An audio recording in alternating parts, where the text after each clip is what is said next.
And welcome to my channel. So today's video is a review of Alien Extraintense by Mugler.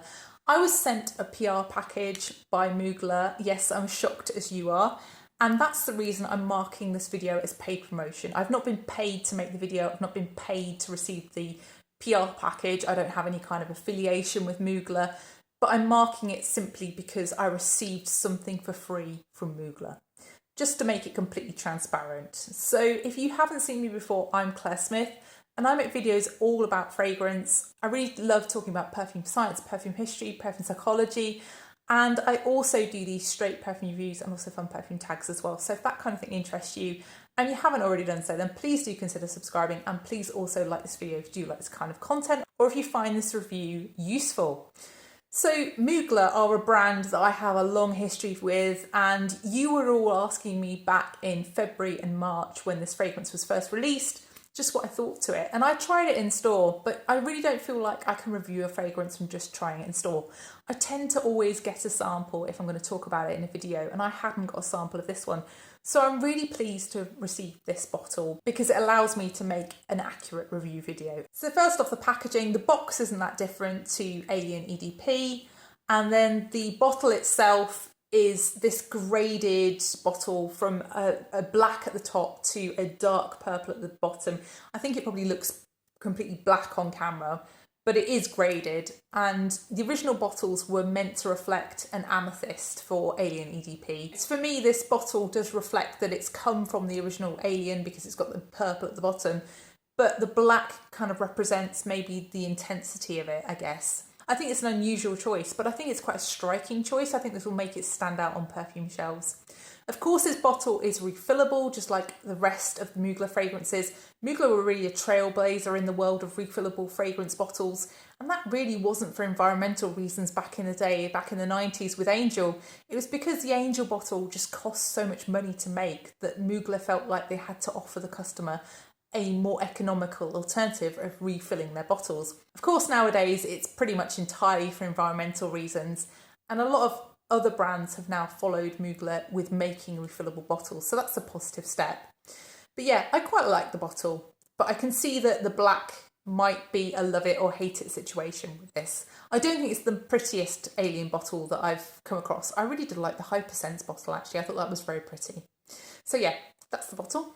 So if you watch my channel regularly, you will know that I'm an Alien super fan. I love the vintage Alien fragrances, so I actually own 3 bottles of Alien, the vintage one. I own Alien Mirage, and also the one that everybody seems to love, which is Alien Essence Absolue. And then I've also finished a bottle of Alien Eau Extraordinaire.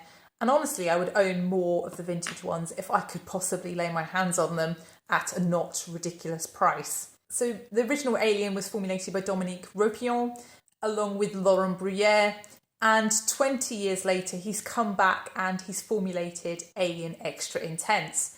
So it's nice that Dominique Ropillon is back with the Alien line, but I don't think that means that there's going to be a return to the vintage style Alien. IFRA changes really mean that the rules around what can be in a fragrance have immensely changed in the last 20 years. And that's part of the reason why the formulation has changed over the years. But of course, as well, in 2020, we had a buyout by L'Oreal and there was a change of ownership from Clarins. So from my own point of view, I no longer go into trying a new Alien fragrance and thinking I'm going to get a vintage Alien. It's just not going to happen. So this is the attitude I've come into testing this one with. How does it compare to Alien EDP? How does it compare to Goddess? How does it compare to Hypersense? Because those are the other choices in this range that we have currently available. So the listed notes on the Mugler website for this fragrance are cardamom at the top, which is actually different to what it says on Fragrantica. So Fragrantica says petitgrain. And then in the mid, we have jasmine and tuberose. Interestingly, the jasmine that's listed is listed as grandiflorum, not sambac, which is what you would find in the normal EDP version of Alien. And in the base, we have cashmere, vanilla, and some kind of amber compound. Fragrantica are calling it amberwood. Mugler don't name it.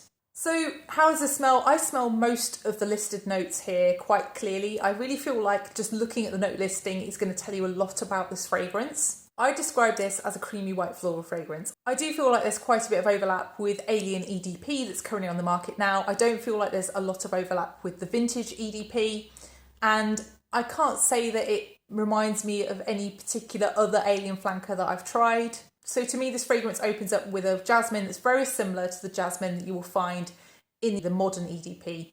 And even though it's listed as grandiflorum, I don't really smell too much difference, apart from maybe this one being slightly less soapy. And I don't feel like it's as bright and light and luminous. It feels slightly heavier than the original EDP. Very quickly, you get a greenness. I'm talking literally seconds. And the greenness, I didn't know what it was. I could believe it's petitgrain, I could believe it's cardamom. I really don't smell anything very clearly here, but there is a slight greenness, but it only lingers for a couple of seconds. Literally blink and you'll miss it. I'm only mentioning it because it lists cardamom in the notes.